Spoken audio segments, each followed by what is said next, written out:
All right, so I have two articles for you today. The first one is about DEI programs.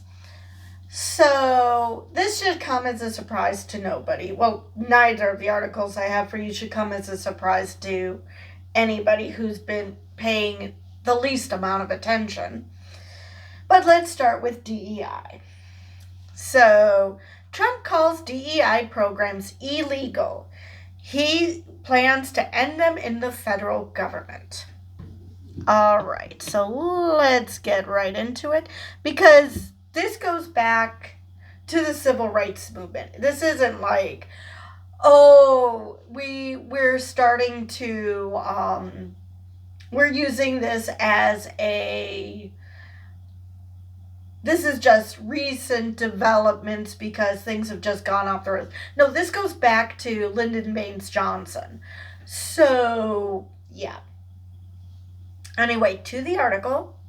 For the past 4 years, the federal government embraced the idea that a more diverse, inclusive workforce would better serve the American people.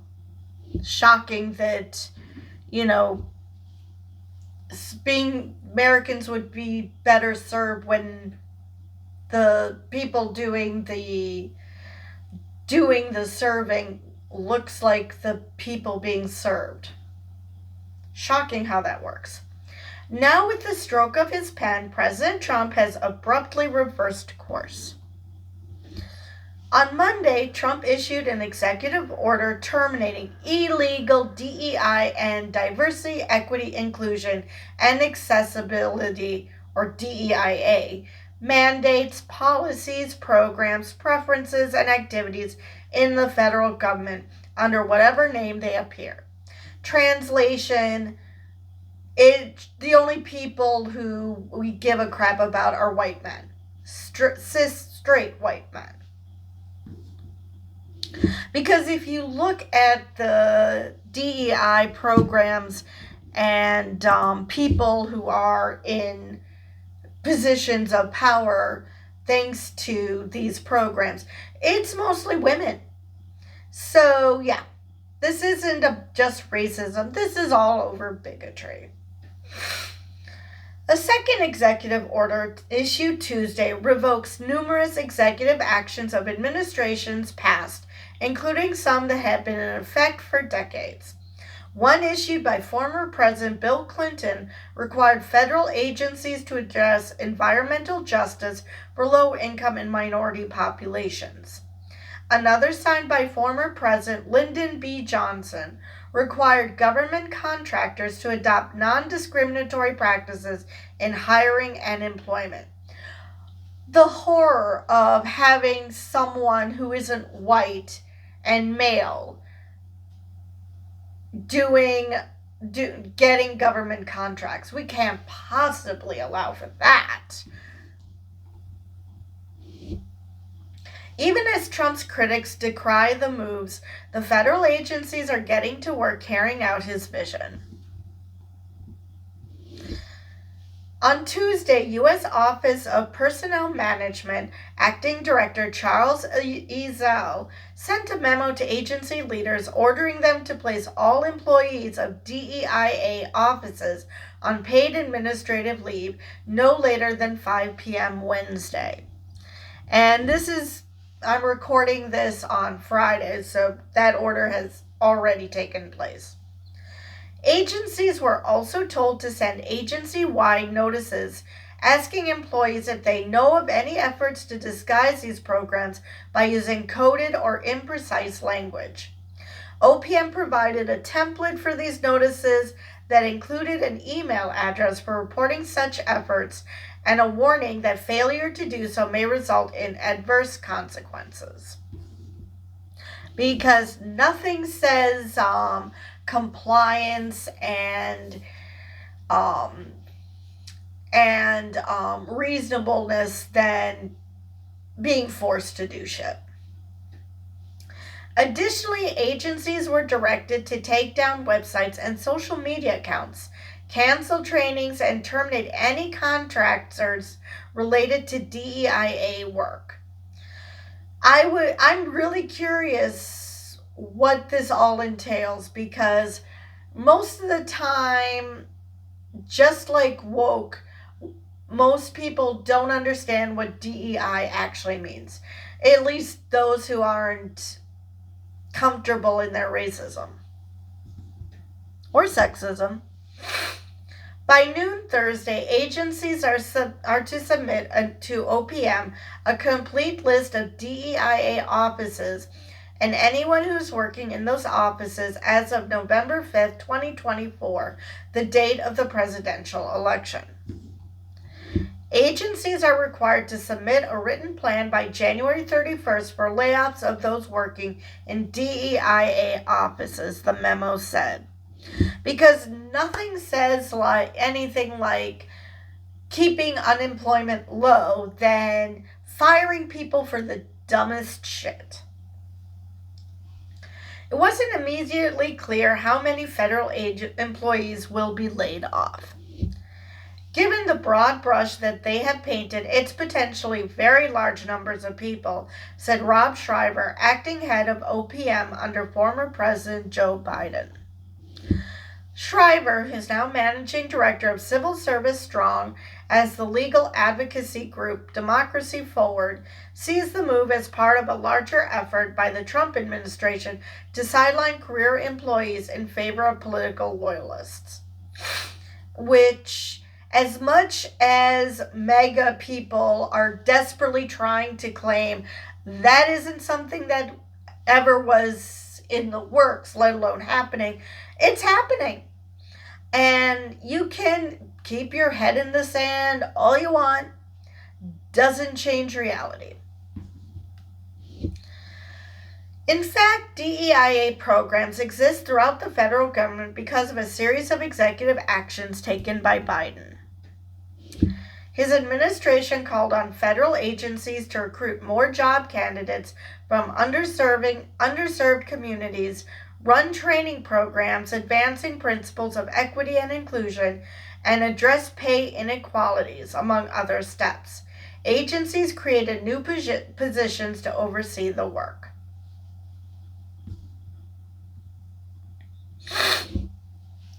Longtime DEIA consultant Elijah Black Hackett, who served as a chief diversity and equity officer at the Labor Department, says a common misperception is that the work is only about race. Exactly. Like I said, most of the women who are in a lot of, most of the people who are possibly in trouble of losing their jobs because, we can't have them in positions of power thanks to DEI, are women. So, yeah, it's not just about race. It's about race, it's about the LGBT plus community, it's about sex, it's about a lot. Because cis straight white men have, the ones who are perpetuating this, have their nose bent out of shape that they actually have to compete against other people as opposed to thinking that they deserve the world simply for being cis, straight, white, and male. A lot of what we did in DEIA, specifically at the Labor Department, was to ensure that we were creating pathways to good-paying jobs, she said. Our strategy was to build an economy for all workers. Right. And since those who are against DEI think that the only workers that anybody should give a damn about are them, it's not surprising that they're against this because, again, they think that the universe revolves around them simply because they happen to be white and male. And they seem to think that that's the only qualifications they need to get through life. Sometimes the work involved figuring out which communities could benefit from more training opportunities or apprenticeships. Other times it involved simplifying government documents to ensure farm workers in the South fully understood their rights, and were paid correctly and provided adequate breaks. Notice not only was race not mentioned, sex wasn't mentioned, because there are whites who happen to be poor. So they're benefiting from these programs. So I could add that to DEI. Not only is it about race, sex, and gender identity, it's also about, and sexual orientation, it's also about if you're poor. So all the groups that MAGA hates. It's not just something that we morally do, but it actually helps with the economic prosperity of our country, says Hackett. And since MAGA can't see beyond their nose, it never occurs to them that there could be other ways to benefit the country other than giving them whatever they want. Prior to serving in the federal government, Hackett led diversity and inclusion works in the office of former Virginia Governor Ralph Northam. Both experiences have shaped her belief that government needs to reflect the country that America is today.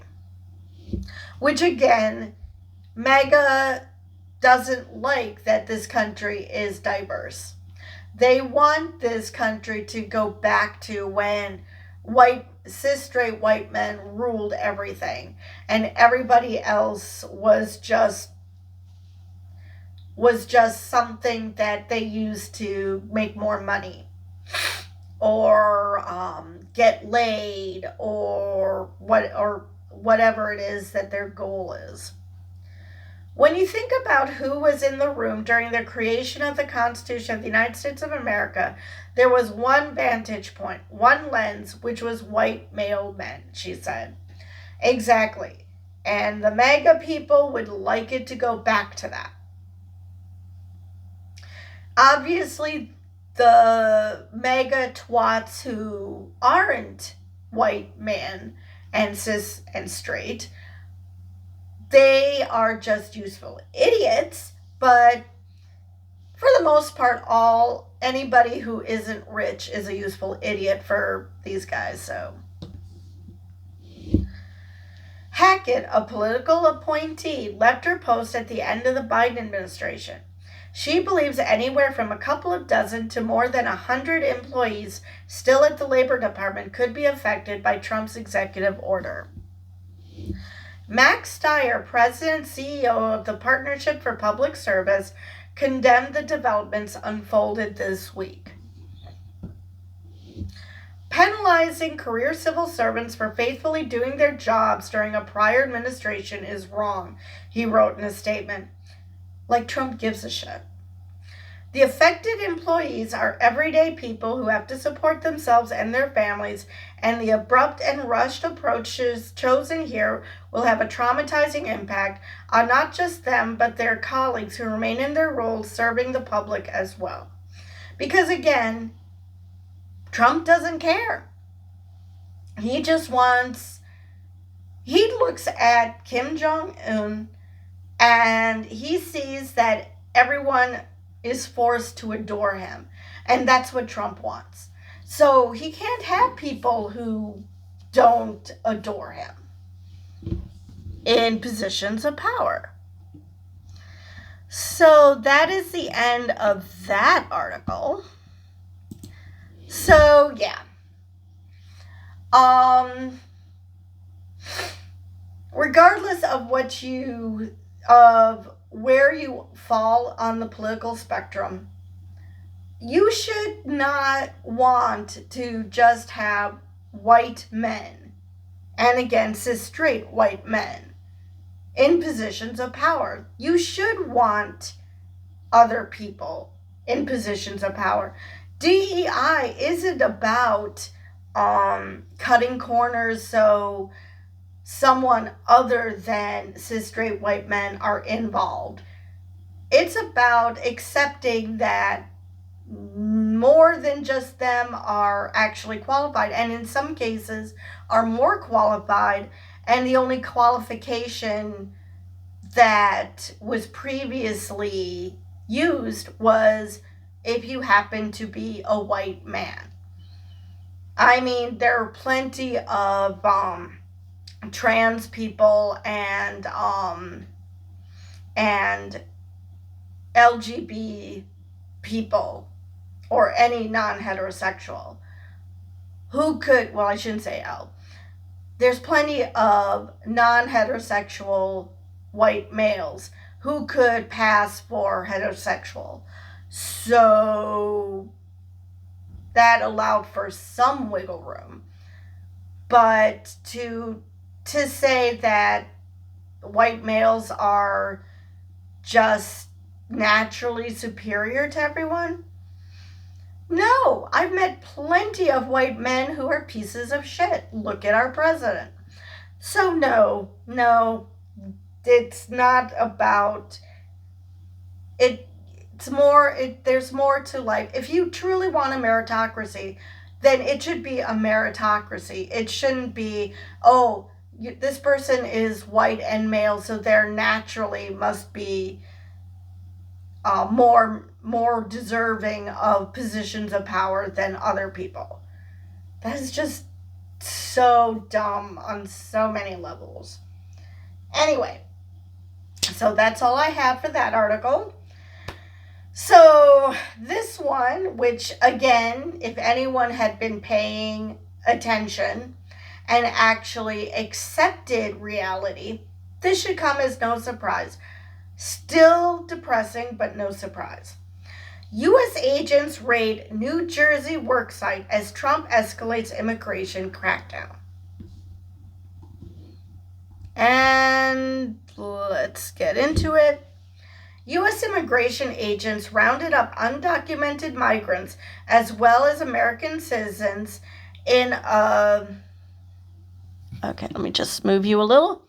In a raid of a Newark, New Jersey worksite on Thursday that the city's mayor said involved detaining a military veteran and violations of the people's rights. Now, think about that for a second. They're violating people's rights. They're detaining a military veteran. I do not care if that military veteran came here undocumented. This person is willing to die for their country. That should give them a right to be a citizen. But they're also going after citizens. Not just undocumented migrants, but American citizens. The people that I've seen comments saying, oh, they're in my videos and elsewhere, oh, they're just going after the hardened criminals. No, they're not. They aren't going after just the criminals. They're going after people they do not like. The raid in New Jersey's most populous city, hailed in the past by Mayor Ras Baraka as for its sanctuary policies protecting immigrants, follows President Donald Trump's pledge to deport millions of immigrants who are in the U.S. illegally. So that tells you why that they're starting with places like here in New Jersey, because they're sanctuary. Let's see, where is this in New Jersey? Newark. All right. Trump issued a raft of executive orders after taking office on Monday that aim to clamp down on illegal immigration. He has taken steps to punish officials who resist enforcement of his sweeping crackdown. Because that is exactly how a Democratic leader acts, right?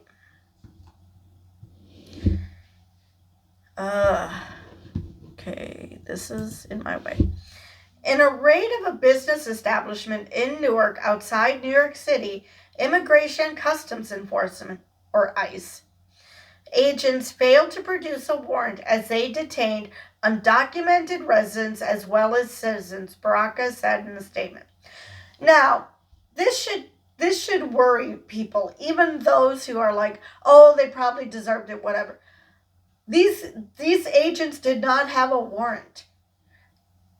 That should worry you, knowing that now they feel emboldened to just raid whomever they want, whenever they want, and they don't actually have to go through the justice system. They don't have to ask a judge for a warrant. I mean, that should chill you. That the rule of law is just worth nothing. I had someone ask me, well, if Trump was so bad on immigration, then if what he was doing was so horrible, then why is ICE endorsing him? They're endorsing him because they can do shit like this. Because you're operating under the impression that everyone in law enforcement only cares about the good of the country as opposed to power tripping. Or just being an all-out bigot. All right. One of the detainees is a U.S. military veteran who suffered the indignity of having the legitimacy of his military documentation questioned. Are you kidding me? They're questioning this military veteran service just because they happen to be in the same establishment? I'm sorry. It's easy to check. You don't have to bear the indignity of a bunch of assholes questioning your right to exist simply because they have their mindset that everyone who's in a certain place must be bad.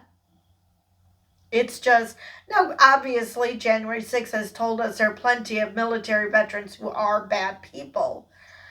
But not just simply because they happen to be in an area where there's undocumented workers.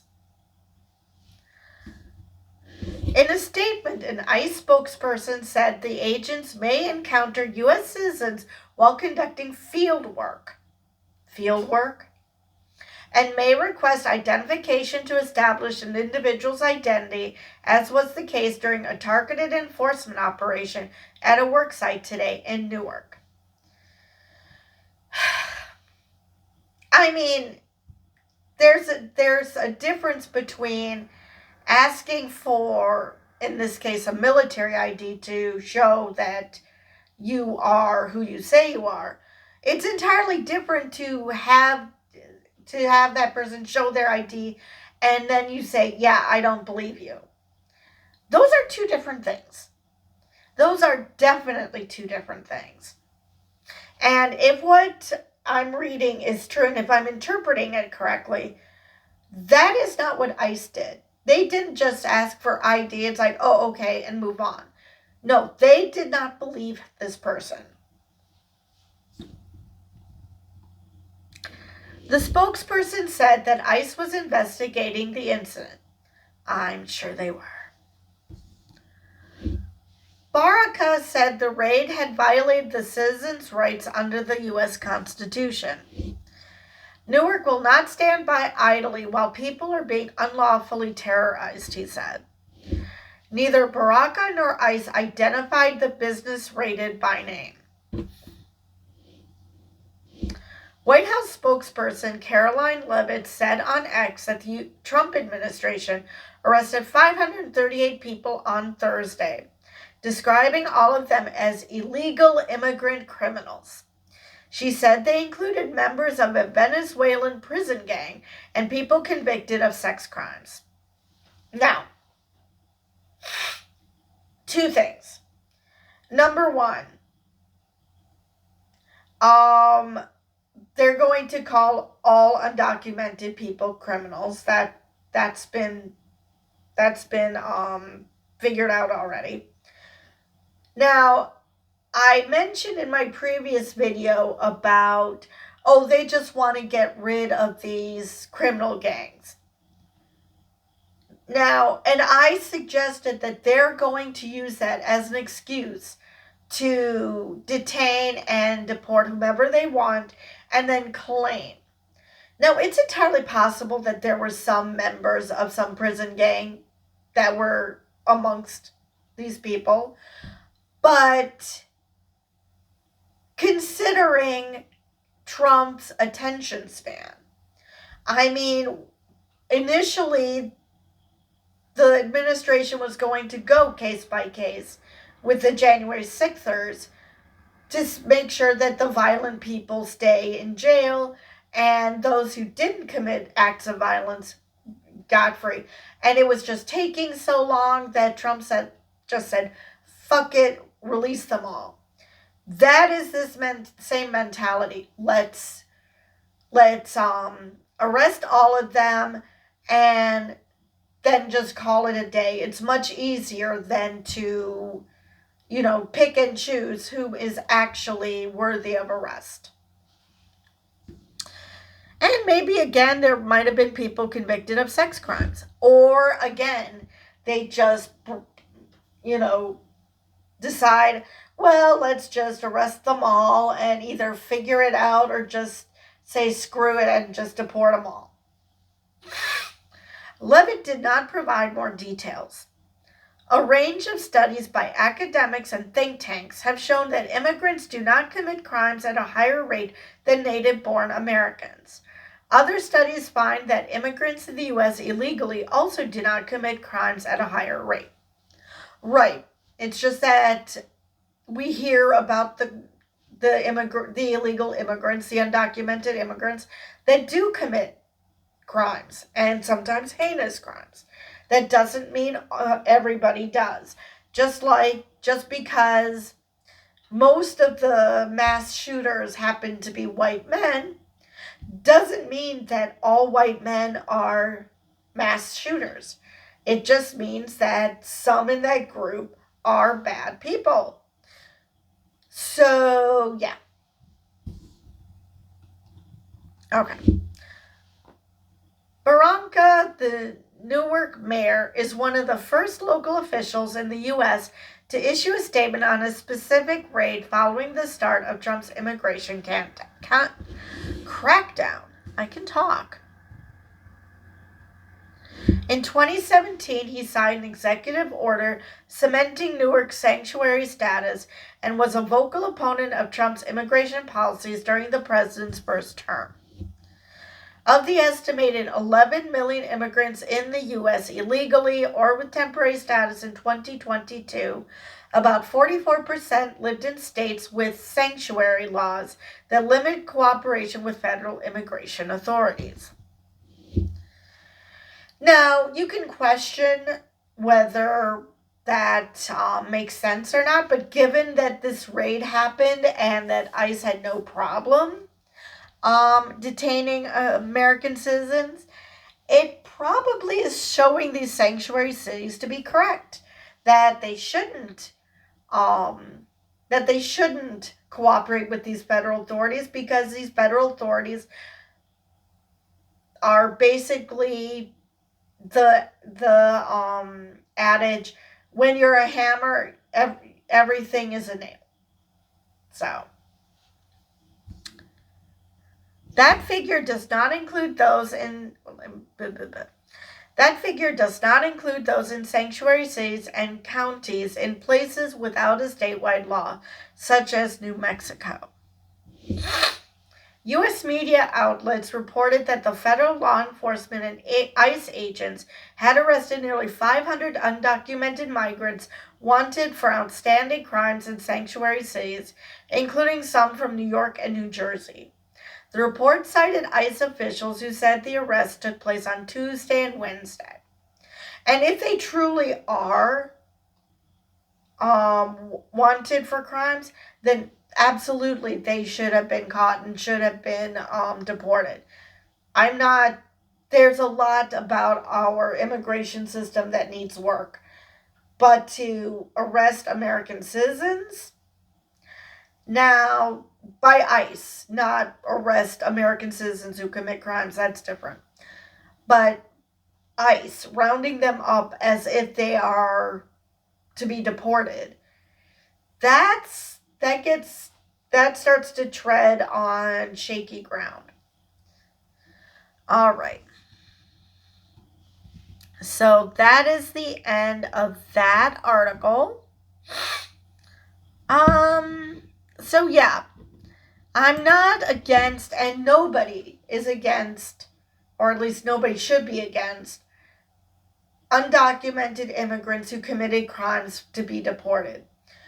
But to assume everybody who's in a certain, in this case, business, has to be undocumented, even when they show their ID that they aren't undocumented. Maybe at one time they were, but in the meantime they became U.S. citizens. Or in the case of this guy, I mean, there's no reason to doubt he's a citizen, but maybe he got his citizenship because of the military, or maybe he was born a citizen. We don't know. The fact that ICE has painted with a broad brush and decided all these people are criminals and should be treated the same as the undocumented are, it should worry anybody who actually gives a shit about law and law enforcement and peace and justice, because that is not their jurisdiction. Their jurisdiction is not to go after U.S. citizens. Undocumented immigrants who commit crimes, okay. But U.S. citizens? No wonder people want to abolish ICE. I don't blame them if they're going to do such a horrendous overreach. And it's horrendous because they mentioned it about this military veteran. They did not believe him. It's not just that he said, "Oh, I'm a military veteran. Okay, let me see your ID." No, it sounded more like, "Oh, that's your ID? Yeah, we don't believe that. We don't believe you." That's more what it sounded like. And this is why ICE loves Trump and why most people do not like ICE. So, I believe that is all I have for this video. And with that, I will see you guys in the next one.